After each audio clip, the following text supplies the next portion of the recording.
은혜 받으실 말씀은 베드로전서 1장 7절입니다. 너희 믿음의 시련이 불로 연단하여도 없어질 금보다 더 귀하여 예수 그리스도에 나타나실 때에 칭찬과 영광과 존귀를 얻게 하려 함이라. 새 대전만민교회 담임이신 길태식 목사님께서 칭찬과 영광과 존귀를 얻을 자 제목의 말씀 증거해 주시겠습니다. 할렐루야. 사랑하는 성도 여러분, 반갑습니다. 하나님의 뜻을 이루고 영광을 돌렸던 믿음의 선진들은 모두가 하나님께서 허락하신 극심한 연단을 잘 통과했던 것을 알 수 있습니다. 주님을 바로 만난 사람들은 어떠한 어려움이 와도 오직 참을 쫓아가기 때문에 끝내는 정금같이 나올 수가 있는 것이지요. 저도 그와 같이 되기를 바라는 마음으로 오늘 본문 말씀을 잡게 되었고, 칭찬과 영광과 존귀를 얻을 자라는 제목으로 말씀을 전하게 되었습니다. 2021년 6월 30일 수요 예배시 인간 견작의 현장에서라는 제목으로 설교를 했습니다. 그리고 7월부터 혹독한 인간 경작을 잘 받고 3년 반 만에 다시 이 자리에 서게 되었습니다. 3년간의 특별한 시간을 통해 저 자신을 철저히 돌아볼 수 있는 시간을 허락하시고 새로운 마음과 믿음을 가질 수 있도록 은혜를 베풀어 주신 아버지 하나님께 감사와 영광을 올려드립니다. 또한 귀한 단에서 설교할 수 있도록 배려해 주신 당회자님께 감사드리며 그동안 기도해 주신 교육자님들과 성도님들께 감사드립니다. 제가 지난 3년간 특별한 시간을 보내는 동안 대전에 새롭게 교회를 세우게 되었고 파키스탄에 3차례 다녀왔습니다. 지금 저와 함께 하고 있는 성도님들은 제가 잠시 국내에 없을 때에 저에게 말씀하기를 우리는 해외 선교를 계속 이루고 싶습니다. 선교가 중단되면 안 됩니다. 그러니 적은 인원이지만 우리 함께 선교하는 교회를 만들어보자라고 간곡히 말씀하시는데 그때 제 마음이 얼마나 뭉클했는지 모릅니다. 인원이 많은 것도 아닌데 계속해서 선교하는 교회를 일구고자 하는 성도님들의 마음이 참으로 예쁘고 대단하다고 여겨져서 흔쾌히 함께 새로 시작하게 된 것입니다. 2023년 코로나 팬데믹의 해제됨과 동시에 저는 바로 파키스탄 선교를 한 차례 다녀왔습니다. 작년에는 2차례 선교를 다녀왔습니다. 파키스탄은 저에게 특별한 나라라고 여겨집니다. 그래서 이 시간에는 이에 대하여 말씀드리고 또한 선교를 통해 맺어진 열매는 무엇인지, 그리고 주님 나타나실 때에 칭찬과 영광과 존귀를 얻기 위해서 지금 우리의 마음가짐은 어떠해야 되겠는지에 대하여 살펴보면서 함께 은혜를 나누고자 합니다. 파키스탄 선교는 1996년에 윌슨 정길 목사님을 선교사로 파송하면서부터 시작되었습니다. 저는 그 이듬해 2주년 행사에 동참을 하게 되었습니다. 그런데 그때 강사로 가기로 했던 분이 갑자기 병고가 생기게 되었지요. 그래서 얼떨결에 제가 강사가 되어 다녀오게 되면서 파키스탄 선교에 발을 들여놓게 된 것입니다. 파키스탄의 첫 인상은 제 개인적으로 도깨비 나라 같다라는 느낌을 받았습니다. 파키스탄이라는 나라 이름도 생소했었지요. 거리는 우리나라 60, 70년대 마을 골목을 연상케 했습니다. 거리를 지나다니는 사람들을 보면 남자들은 대부분 흰색 또는 회색의 긴 옷을 입고 있었고 또 수염이 덥수룩했지요. 여자들은 머리를 이렇게 감싸고 또 검은 천으로 얼굴을 가리고 다니는 그런 이들이 많이 있었습니다. 그런데 이상하게도 그들을 보면서 이곳에 선교가 필요하다 이런 마음을 강하게 갖게 된 것이지요. 그래서 저는 그 이듬해인 1999년에 목사님께 손수건 기도를 1호로 받게 되었습니다. 그리고 첫 번째로 간 나라가 파키스탄입니다. 처음으로 기도해 준 사람은 바로 신시아였지요. 신시아는 셀리악이라는 병으로 장이 막혀서 치료받지 못하고 병원에 있을 때에 그의 언니 마리아가 마침 한국에 있었습니다.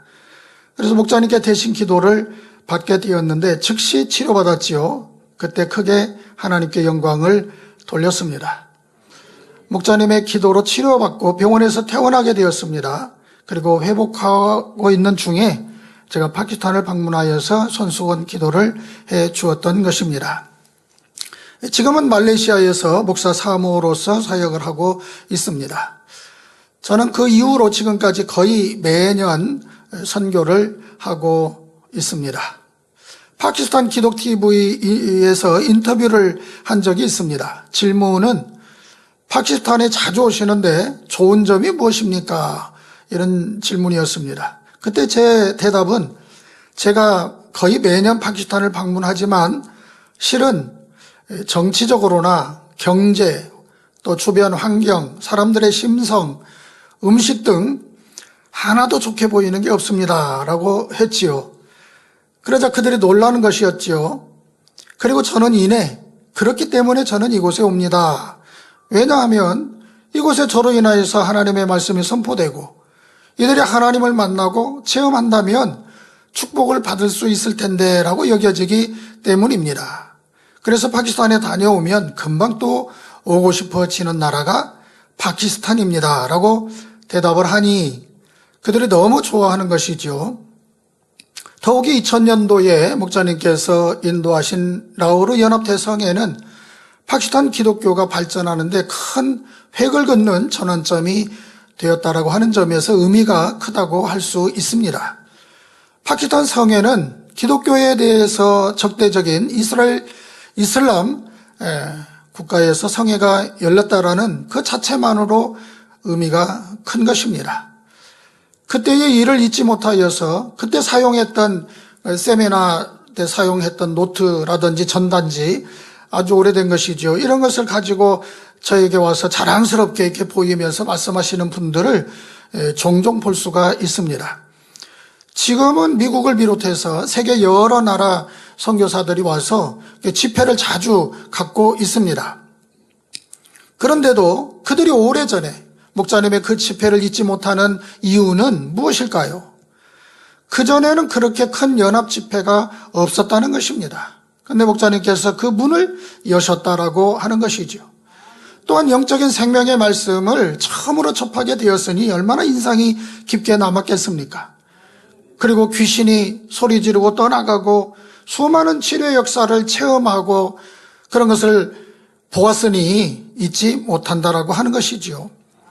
무엇보다 행사 위주의 어떤 일회성으로 끝나는 그런 선교가 아니라 우리 만민은 연속적으로 계속해서 이렇게 선교가 되어짐으로 인하여서 만민을 통해 은혜 받은 그것을 간직할 수 있었다라고 고백을 하는 것입니다. 제가 갈 때마다 느끼는 것은 25년 전 목사님을 기억하는 그들, 그리고 말씀을 듣고 배우기를 사모하며 주님의 사랑을 갈망한다는 것입니다. 출국하기 전에 공항에 나와 있을 때 기도해 달라는 이들이 종종 있습니다. 그 중에는 모슬렘도 있지요. 이런 그들의 모습을 알기 때문에 파키스탄의 선교에 대한 사명감을 갖게 되는 것 같습니다. 최근 23년도의 방문은 3년 만에 방문이었습니다.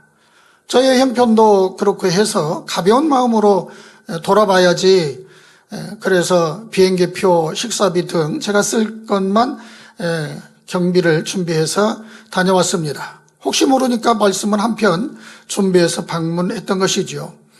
그런데 한 달간이나 하루도 쉬는 날이 없이 누구를 만나고 신방하고 세미나도 하고 집회를 하고 이렇게 일정을 보냈던 것입니다. 이렇게 할 수 있는 것도 아버지 하나님의 은혜이고 선교의 열매라 말씀드릴 수 있습니다. 이번에 제가 방문했을 때 3년 전과는 분위기가 완전히 달라진 점이 바로 그것입니다. 그전에는 주의종 세미나와 집회를 위해서 재정이 많이 들어가야 했습니다. 함께 일하는 이들도 수동적으로 움직였지요. 목회자 세미나를 하게 되면 장소 대여비, 차량 지원비, 식사비 등 재정이 많이 들어갈 수밖에 없었습니다. 크고 작은 집회를 하는데도 마찬가지지요. 때로는 수천만 원, 그 이상도 들어가는 경우가 있었습니다. 그런데 이번에는 세미나하고 방송 출연도 하고 크고 작은 집회를 하고 사진, 이제 이런 사진들은 세미나를 하고 이렇게 찍은 사진이고요. 뭐 집회도 이렇게 소규모 교회에서 하는 집회도 있고 또 크게 이렇게 하는 집회들도 있고 자 이렇게 했는데 재정 지원 없이 일을 이루더라 그 말입니다. 그동안 저변 확대가 되어져 있는 그런 점도 있지만은 저와 함께한 이들이 선교 사역에 대하여 적극적이었다라는 것입니다. 예전과 다르게 이번에는 그들이 먼저 이것저것 스케줄을 잡아주면서 오늘은 누구를 만나야 됩니다. 내일은 어디 가서 집회를 해야 됩니다. 이렇게 능동적으로 앞서서 일을 추진해 가는 것이었지요.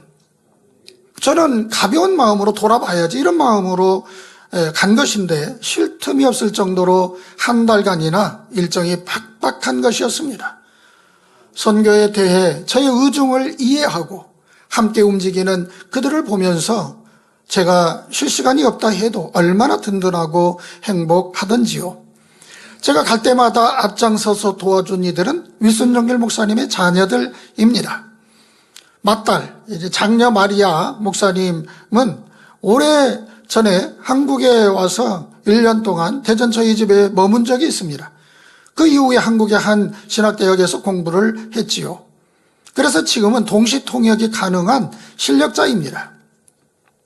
또 그 동생 라일 목사도 우리 만민 지교회로서 사역을 열심히 감당하고 있습니다. 사진 보실 때 오른쪽 이제 보이는 라힐 목사님 그리고 맨 왼쪽이 이제 하룬 목사이지요. 하룬 목사는 주 정부 의원을 지냈습니다. 지금도 정치가로서 활동을 하고 있습니다. 제가 갈 때마다 카라치에서는 마리아 목사가, 라오르에서는 하룬 목사가 자기 집을 숙소로 제공해 주어서 경비를 전략하는 데 많은 도움이 되고 있지요.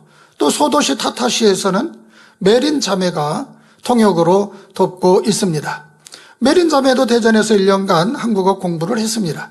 지금은 지션 방송을 통해 송출되는 당회장님 설교와 각종 예배 시간에 우르드어 통역으로 봉사하고 있지요. 특히 이곳 타타시에 방문할 때마다 열렬히 환영해 주는 것이 참 인상적이었습니다.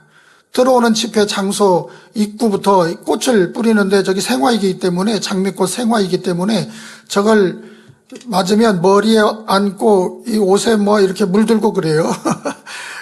그래도 저렇게 꽃을 갈 때마다 뿌려주고 목에다가 다 걸을 수 없을 정도로 무거워서도 빨리 좀 벗고 싶은데 계속 와서 한 사람 한 사람 준비해 와가지고 이렇게 꽃다발을 걸어주는 것이었습니다. 이들이 생명의 말씀을 얼마나 사모하고 기다렸는지 그 열정을 느낄 수 있는 곳입니다. 이번 선교를 통해 어떤 치료 역사가 있었는지 대표적으로 몇 가지 말씀드려보겠습니다. 어떤 남자아이는 태어나면서부터 스스로 서 있을 수가 없었다고 합니다. 손수건 기도를 받고 다리에 힘이 주어져서 스스로 서게 되었는데 처음에는 이제 부축해서 서고 그랬는데 나중에는 혼자서 저렇게 서서 박수도 치고 하는 장면을 볼 수가 있었습니다. 또 어떤 여장녀는 교통사고로 한쪽 귀가 들리지 않게 되었다고 합니다. 근데 기도를 받고 바로 들리게 되었다고 간증을 하지요. 또 어떤 분은 목에 혹이 있었는데 목에 손을 얹고 기도를 받는 중에 그 혹이 사라지게 되었다라고 간증을 한 것입니다. 또 놀라운 일은 귀신이 소리를 지르고 떠나간 것입니다. 이 파키스탄에는 귀신의 역사가 참 많은 것 같습니다. 제가 파키스탄 선교를 하면서 본 귀신들의 반응은 여러 가지로 나타나는 것을 봅니다. 말씀을 전하는데 갑자기 자리에 앉아서 끙끙거리는 소리가 나요. 자세히 보니까는 막 힘을 잔뜩 주고 땀을 발벌 흘리면서 소리를 끙끙거리는 소리를 이렇게 내는 이가 있었지요. 또 바닥에 막 뒹구는 이가 있었고 소리를 지르는 이들도 있었습니다. 예전에 파키스탄 선교 보고시 말씀드린 적이 있는데요. 숙소에서 잠을 자고 있는데 한밤중에 어둠의 존재들이 방으로 들어오는 것을 본 것입니다. 분명 문은 잠겨 있는데 문 쪽에서 두세 명 사람같이 생긴 그런 형상들이 들어오는 것입니다. 잠결에 그걸 느끼는 거죠. 그래서 계속 모르는 척하고 자야 되나 일어나야 되나 그런 생각이 들었습니다. 문은 분명히 잠겨 있는데 사람이 들어온다라는 것이 이상하지 않습니까? 그래서 안 되겠다, 인기척을 내야 되겠다 해서 이렇게 하면서 눈을 떴는데 사람은 보이지 않고 까만 형체 두 개가 제 앞에 딱 저를 보고 있는 것입니다. 이는 어둠의 세력이라고 하는 것을 금방 알 수가 있었지요. 그래서 눈, 코, 입은 혹시 있나 하고 보려 했는데 보이지 않았습니다. 저는 즉시 예수 그리스도의 이름으로 원수마에 타는 어둠아 물러가라 해서 물리치니 그 까만 형체들은 문 쪽으로 나가는 것이 아니더라고요. 벽 쪽으로 후퇴를 하더니 벽에 흡수되듯이 사라지는 것을 보았습니다. 아마 귀신들이 비상이 걸린 것 같아요. 그래서 저를 어떻게 해보려고 온 것 같은데 아마 겁주려고 찾아온 것 같습니다. 이번에는 귀신이 어떤 반응을 했는지 영상을 한번 보시겠습니다. 여러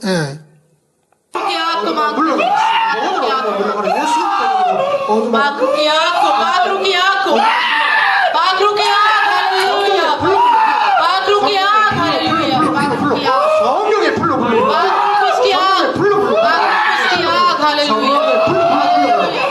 불러 물러가라. 예수 그리스도의 이름으로 원수가 타나 물러가라. 모든 어둠아 물러가라. 성령이 불러 물러가라. 깨끗게 하여 주옵소서. 아버지 온전한 이루어 영광 돌리게 역사하여 주옵소서. 아버지 감사합니다.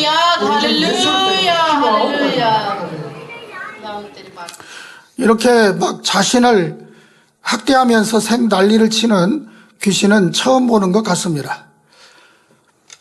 이와 같이 생명의 말씀을 선포하게 하시고 치료의 역사와 귀신을 쫓아내는 권능으로 역사하시는 아버지 하나님께 감사와 영광을 올려드립니다. 그 다음 사진을 보게 되면은 이제 집회가 끝나고 여유롭게 이렇게 대화도 하고 하는데 그전 같으면은 뭐 여유롭게 대화할 시간은 없었는데 이번에는 그런 시간을 갖고 있는데 몇 명이 와서 안마를 해주겠다고 저는 이제 민망하기도 하니까 사양을 했지만은 저렇게 안마하는 또 모습이 은혜스러워서 사진이 있어서 보여드립니다. 또 어떤 분은 제가 묵고 있는 숙소에 쌀을 한 가마 가지고 와가지고 선물로 주는 것입니다. 또 어떤 이제 가정의 신방을 하고 기도를 해달라고 해서 갔습니다. 갔는데 그 옆집에서 또 요청을 하고 그래서 그 주변에 몇 가정을 신방하고 기도해주고 그렇게 했는데 이들이 그 이튿날 저녁에 집회를 만든 겁니다. 그래서 어느 집 마당을 빌려가지고 그 마당에서 마이크 설치도 해놓고 저를 초청을 한 거예요. 그래서 참 이들이 얼마나 열정적이고 또 은혜스러운지 저는 사진을 또 보고도 참 은혜스러워서 사진을 찍어서 보여드렸습니다. 이 외에도 특별히 두 가지 기쁜 소식이 있습니다. 첫 번째는 당회장님의 설교가 파키스탄에서 가장 영향력이 큰 기독방송 TV에 전파할 수 있게 되었다라는 것입니다. 이제 당회장님의 설교가 방송된다라면은 목사님을 통해 은혜 받은 수많은 영혼들이 다시금 새 힘을 얻게 될 것입니다. 그리고 우리 만민의 위상은 하나님의 영광으로 크게 드러날 것입니다. 두 번째로는 선교센터를 건립할 수 있는 땅이 마련된 것이지요. 재작년 파키스탄에 갔을 때에 선교센터에 대한 대화를 했습니다. 공감대가 있었지요. 그런데 주 의원 하륜 목사에 의해서 큰 땅이 마련되었고 이번에 제가 방문했을 때 직접 보고 왔습니다. 이제 당회 다니며 설교가 기독방송을 통해 송출되고 선교센터가 건립이 되면은 파키스탄 선교는 더욱 발전해 갈 것입니다. 체계적으로 목회자 교육이 이루어질 수 있고 선교센터 운영을 통해서 파키스탄의 기독교 역사가 또다시 새롭게 쓰여질 것이라 확신합니다. 파키스탄의 여러 가지 환경적인 면을 보면은 메마른 땅 같습니다. 변화의 열매가 더딘 것 같지요. 그러나 2억 5천만 명이 거하는 세계 인구 5위의 큰 나라입니다. 저 사진은 제가 이제 차 타고 이동하는 중에 우리나라에서는 볼 수 없는 광경이어서 제가 직접 핸드폰으로 찍은 것입니다. 오토바이 한 대에 5명이 타고 또 6명이 타고 하는 사진입니다. 무엇보다도 우리 목자님께서 밟으셔서 크게 영광을 돌린 곳이기도 합니다. 그러하기에 계속해서 성결의 말씀을 통해 은혜 받는 그들을 대하면 대할수록 더욱 선교를 통해 열매를 내기 위한 마음이 뜨거워지는 것을 느끼는 것입니다. 위험해서 못 가겠어요, 어려워서 못 가겠어요, 그런 생각은 해본 적이 없습니다. 며칠 전에도 제가 잘 아는 저하고 친한 이제 목사님인데 목회도 크게 하고 계시는 분이고 테러를 당했다고 연락이 온 겁니다. 그래 이 목사님을 표적으로 이제 테러범이 들어왔는데 성도님들이 막았었지요. 그래서 성도님들이 총상을 입게 되었습니다. 3명이 총상을 입고 병원에 입원해 있다고 사진을 보내오면서 기도를 부탁하는 소식을 접하게 되었습니다. 선교를 하려면 재정이 필요하지요. 그런데 저는 선교 출장을 나갈 때에 성도님들께 선교 헌금을 하지 말라고 합니다. 왜냐하면 선교하는 교회를 만들고자 해서 세워진 교회이지만 인원이 적으니 얼마나 부담스러워 하겠습니까? 부담감을 가지고 신앙생활을 하면 안 되지요. 평안한 마음으로 신앙생활을 하는 게 먼저이고 더욱 중요하지 않겠습니까? 그래서 선교헌금에 대해서 하지 않도록 합니다. 예전에는 선교 확대가 필요했기 때문에 재정이 많이 들어갔습니다. 지금은 적은 대로 할 수 있기 때문이지요. 앞으로 선교센터가 건립이 되면 주기적으로 목회자 세미나를 하게 될 것입니다. 그때는 그에 필요한 재정이 있어야 하지만 그때가 되면 또 아버지 하나님께서 형통하게 이루어갈 수 있도록 역사하실 것을 믿습니다. 그동안 함께 기도하며 선교에 동참해 주신 모든 성도님들께 감사드립니다. 그리고 또 함께 읽어 수고해 주신 우리 사무엘 장로님께도 감사드립니다.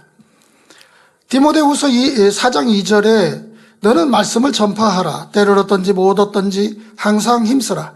범사에 오래 참음과 가르침으로 경책하며 경계하며 권하라. 이 말씀과 같이 때를 얻든지 못 얻든지 해야 하고 할 수만 있다면 영적인 말씀을 필요로 하고 하나님 만나기를 사모하는 이들이 있다면 힘써 말씀을 전해야지요. 제가 이런 마음을 갖게 된 것은 성결의 말씀이 참이라고 믿기 때문입니다. 그리고 하나님께서 기뻐하시고 역사하심을 체험했기 때문이지요. 선교를 나갈 때마다 많은 죄종들과 영혼들이 은혜 받고 충만해야 하는데 어찌 뜨거운 사명감을 갖지 않을 수 있겠습니까?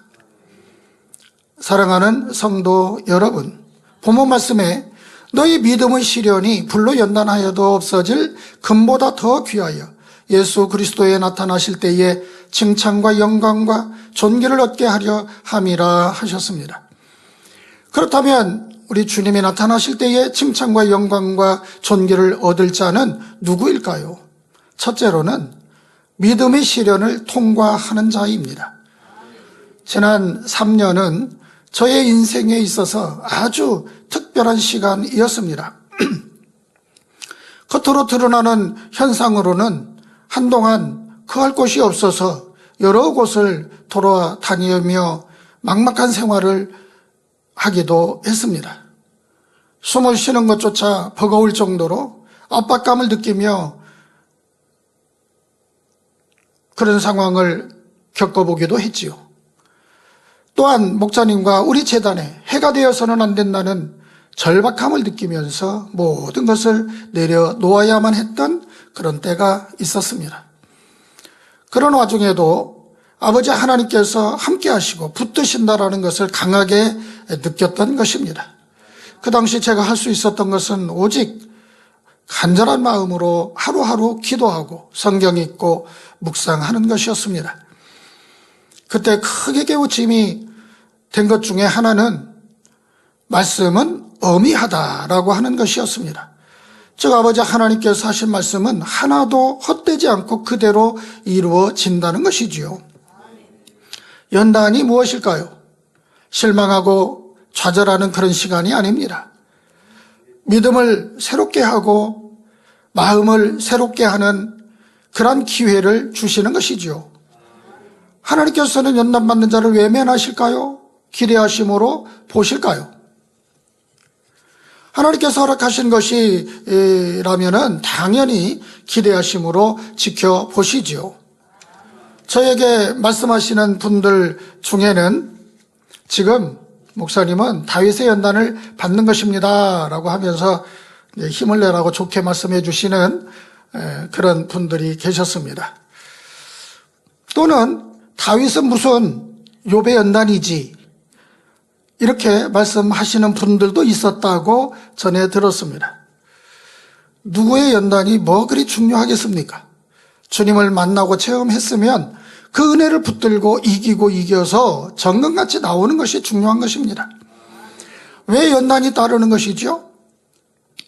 새로워져야 할 분야가 있기 때문입니다. 잘 아시다시피 연단은 자기 자신의 잘못으로 자초하는 것이 있고 하나님께서 축복을 주시기 위해서 허락하시는 연단이 있습니다.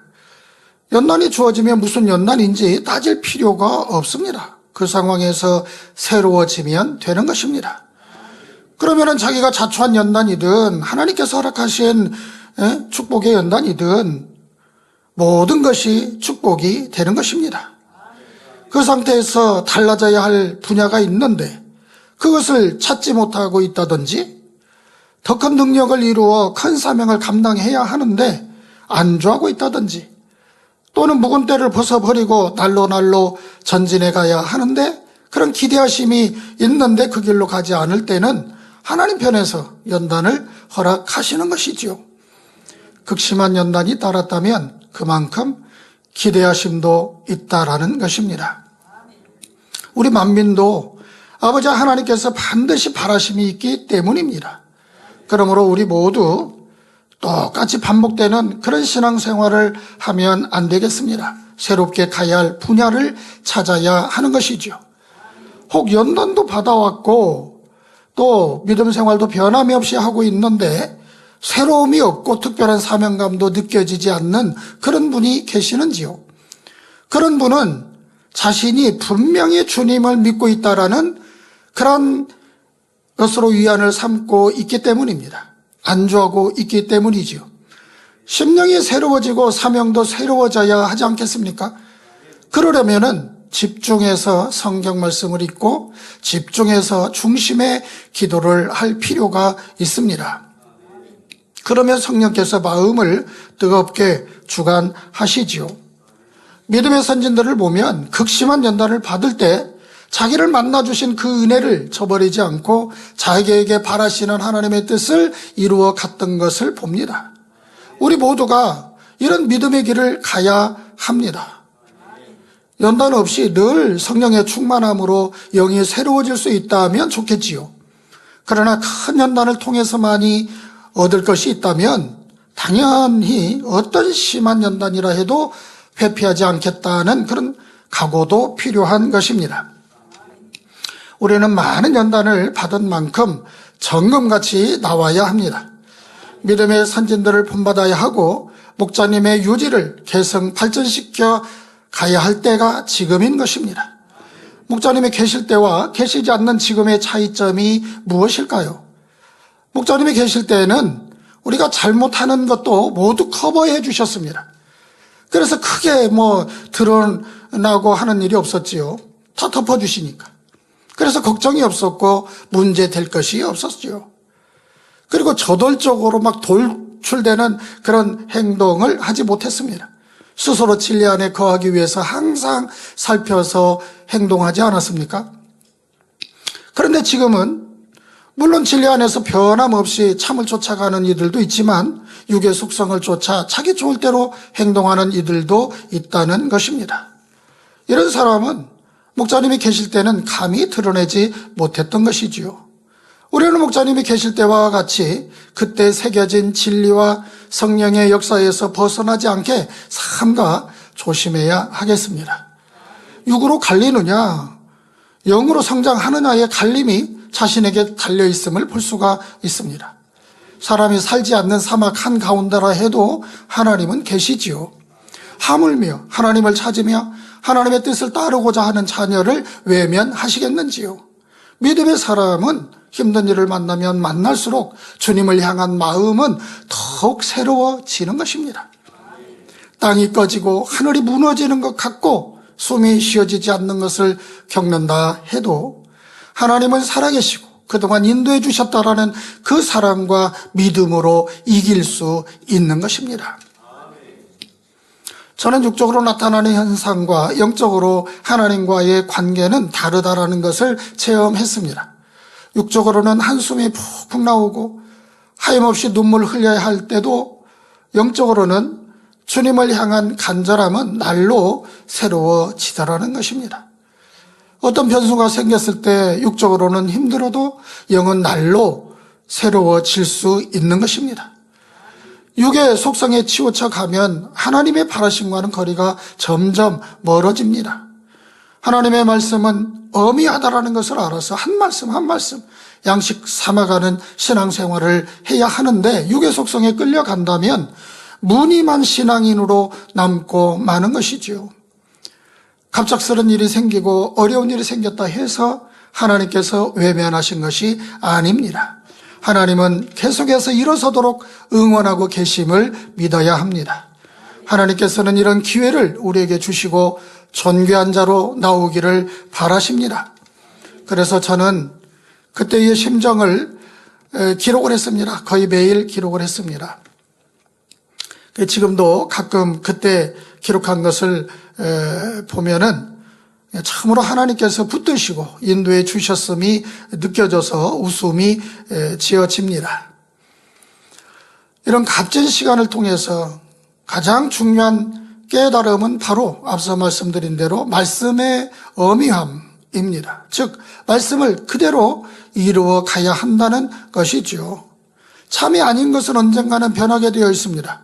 결과적으로 열매가 될 수 없지요. 그러니 우리는 무엇에 관심이 많고 무엇 때문에 바쁜지를 돌아보면 좋겠습니다. 말씀에 어긋나는 것을 합리화시켜가며 슬쩍 넘어가는 그런 모습은 결코 없어야 합니다. 그 열매는 언젠가는 드러나기 때문이지요. 자신이 가지고 있는 육의 속성을 죽이고 진리를 굳건히 하는 사람은 영적 성장을 하게 되어 있습니다. 반대로 붙드는 진리는 없고 육의 속성에 치우쳐 간다면 성결과는 거리가 멀어지는 것이죠.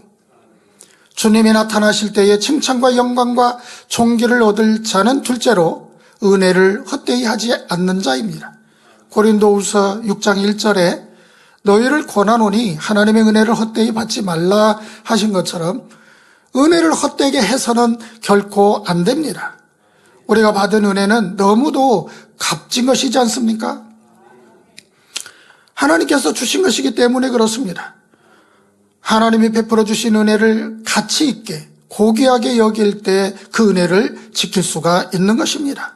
이 세상에 아무리 훌륭한 사람이라 해도 하나님께서 주시는 그런 은혜를 줄 수는 없습니다. 세상에 많은 종교가 있지만 어떤 신이 은혜를 주었다고 할 수는 없는 것입니다. 그러므로 하나님께서 만나주시고 베풀어 주신 값진 은혜를 받았다면 결코 헛되게 여기면 안 되겠습니다. 이 어지러운 세상 속에서 우리가 지킴받고 바로 가기 위해서는 받은 바 은혜와 진리를 굳건히 지켜야 합니다.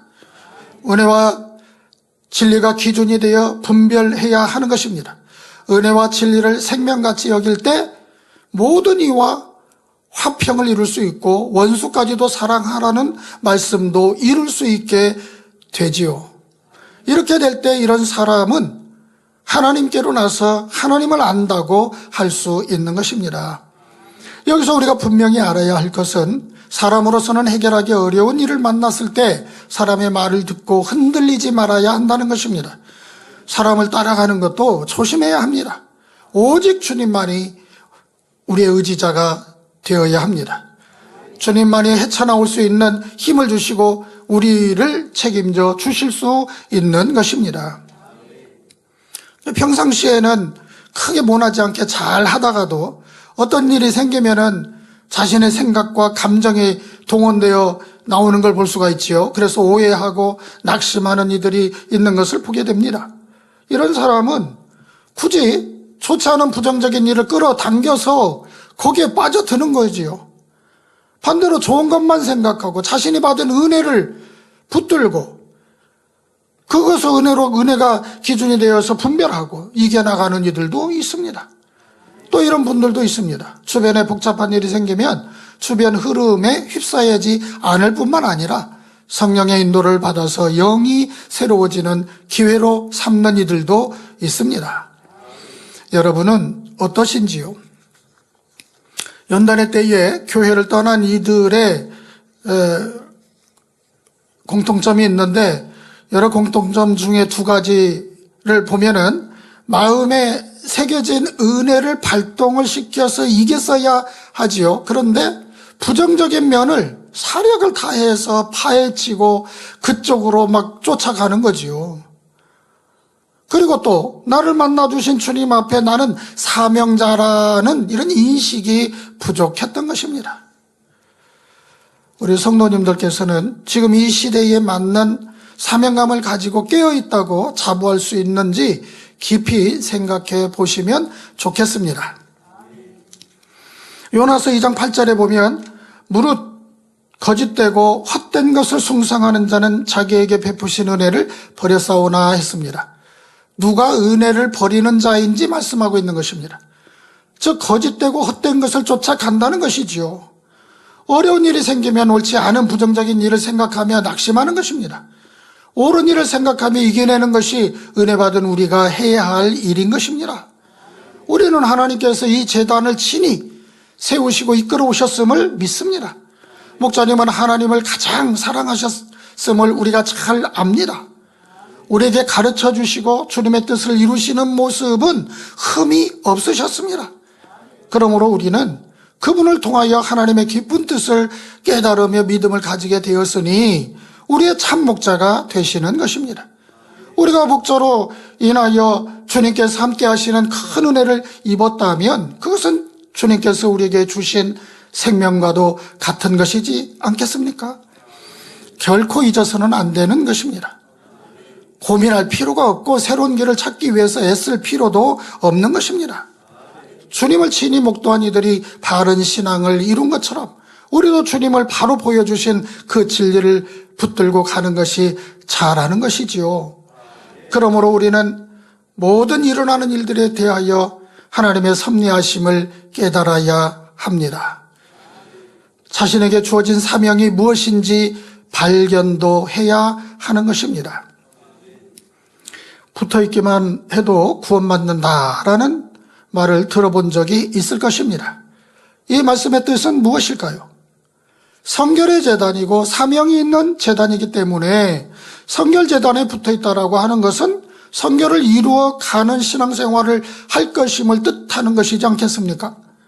또한 사명이 있는 제단에 붙어있다는 것은 자신에게 해당되는 사명을 이루어 갈 것이니 당연히 구원을 받을 뿐만 아니라 천국을 침노해가는 신앙인이 된다는 것이지요. 우리는 성결의 말씀으로 가르침 받은 것을 그대로 행해야 하겠습니다. 또한 아무런 사명감 없이 그냥 세월을 보내는 일도 없어야 합니다. 그냥 붙어있기만 하면 된다 그런 아니란 생각은 떨쳐버리는 것이 좋습니다. 마태복음 20장 18절로 19절에 보면은 대제사장들과 서기관들이 예수님을 이방인에게 넘겨서 고난을 받게 할 것이라는 말씀이 나옵니다. 대제사장들과 서기관들이 예수님을 바로 만났다면 어떻게 했을까요? 이방인들에게 넘기지 않았을 것입니다. 예수님을 이방인들에게 넘겨 고난을 받게 한 행위는 하나님 편에 서 있지 않았다라는 증거인 것이지요. 이 말씀은 마태복음 21장에서 대제사장들과 바리새인들이 예수님을 잡으려는 데만 혈안이 되어 있는 것과 맥락을 같이 하는 것을 볼 수 있습니다. 즉 하나님을 섬기는 사람들이라면 참을 찾으려 했어야지요. 그리고 참됨을 보고 깨우쳤으면 그것을 믿는 길로 가야 하지요. 그런데 예수님을 통하여 진리의 말씀을 듣고 사람으로서는 할 수 없는 권능을 행하시는 참을 보고도 오히려 해하려고 했으니 하나님을 바로 믿은 것이 아니었음을 알 수 있다는 것입니다. 이는 오늘날도 마찬가지입니다. 고린도전서 4장 18절로 24절에 보면 어떤 이들은 내가 너희에게 나아가지 아니할 것 같이 스스로 교만하여졌으나 그러나 주께서 허락하시면 내가 너희에게 속히 나아가서 교만한 자의 말을 알아볼 것이 아니라 오직 그 능력을 알아보겠노니 하나님의 나라는 말에 있지 아니하고 오직 능력에 있음이라. 너희가 무엇을 원하느냐? 내가 매를 가지고 너희에게 나아가랴? 사랑과 온유한 마음으로 나아가랴 했습니다. 받은 바 은혜를 저버리고 대제사장들과 서기관과 바리새인들 같이 참을 외면하는 그 길을 간다면 매를 드신 주님을 맞이할 것입니다. 그러나 어떤 상황에서도 받은 바 은혜를 통하여 분별하며 변함없는 믿음으로 충성해 간다면 사랑과 온유함을 가지고 오시는 주님을 맞이하게 될 것입니다. 세월이 흘러도 여전히 좋은 사람은 당신입니다 라는 글귀를 봤습니다. 세월이 흐르는 동안 여러 변수가 생기고 환경이 달라져도 한 번 만난 주님을 변함없이 따라야 함이 마땅하지요. 우리에게 영의 세계를 열어주시고 참된 사랑과 은혜를 끼쳐주신 목사님의 가르침을 이루어가는 신앙생활만큼은 변개함이 없어야 하겠습니다. 결론을 말씀드리겠습니다. 사랑하는 성도 여러분, 우리는 성결의 말씀으로 마음의 평안함을 이루고 믿음의 확신을 갖게 되었습니다. 파키스탄에서도 이 말씀을 듣는 이들마다 이런 영적인 말씀은 처음 듣는다고 하며 놀라워하지요. 제가 이들을 끝까지 챙겨서 실한 열매가 되게 도와주고 싶은 사명감이 드는 것입니다. 그래서 다녀오면은 바로 또 가고 싶은 마음이 드는 것이지요. 하나님께서 원하시는 사명은 변함이 없습니다. 믿음의 선진들을 보십시오. 고린도후서 11장 26절에 여러 번 여행에 강의 위험과 강독의 위험과 동족의 위험과 이방인의 위험과 시내의 위험과 광야의 위험과 바다의 위험과 거짓 형제 중에 위험을 당하고 하신 것처럼 특히 사도 바울이 그러했음을 알 수 있습니다. 환경이 위험하고 어려울수록 주님의 뜻이 이루어져야 한다는 것은 더욱 확실해지기 때문입니다. 목자님께서도 그러하셨습니다. GCN 방송, 세계 선교 등 주님의 나라가 확장되는 일이라면 물질이나 어떤 여건과 상관없이 이루셨지요. 오직 아버지 하나님을 사랑하는 마음과 믿음으로 이루어 내신 것입니다. 그러니 세계 영혼들을 마음에 품고 그것을 이루어 가니 얼마나 짐이 무겁겠습니까? 이것을 내려놓으려고 하지도 않으셨고 일평생을 그 짐을 짊어지고 사셨던 분이지요. 우리 모두 이런 길을 따라가야 합니다. 주님 다시 오실 때에 칭찬과 영광과 존귀한 자로 나오기를 원하시는 주님을 믿고 더욱 힘을 내어 전진해 가야 하겠습니다. 이것이 우리가 가야 할 길이고 아버지 하나님께서 이끄시는 길임을 믿으시기 바랍니다. 기도하겠습니다. 말씀을 생각하면서 함께 통성으로 기도하시겠습니다. 사랑의 아버지 하나님, 크신 은혜와 사랑으로 역사하시고 함께 하심을 감사를 드리옵나이다. 아버지 하나님 영광을 받으시옵소서. 파키스탄의 수많은 죄종과 영혼들이 아버지 하나님을 만나고 알곡들로 나와질 수 있도록 믿음의 성장을 이룰 수 있도록 인도해 주신 것을 감사합니다. 더욱더 이제 당연하님 설교가 방송에 나가고 또 선교센터가 건립이 이루어져서 죄종 교육이 이루어지고 그리하여서 참으로 파키스탄이 더 신속한 온전한 변화와 열매로 나와지게 하여 주옵소서. 칭찬과 영광과 총기를 얻기에 합당한 저희를 되어지기를 원하옵나이다. 믿음의 어떠한 이란 아버지 하나님 고난이라 할지라도 온전히 믿음으로 이기고 이기어서 천강같이 나올 수 있는 저희를 되게 하여 주시고 결코 우리에게 주신 은혜를 헛되게 여기지 아니하는 저희들 되어지고 믿음으로 또 이 은혜를 붙들고 항상 전진해 나갈 수 있도록 힘을 주옵소서. 우리 주 예수 그리스도 이름으로 기도하옵나이다. 아멘.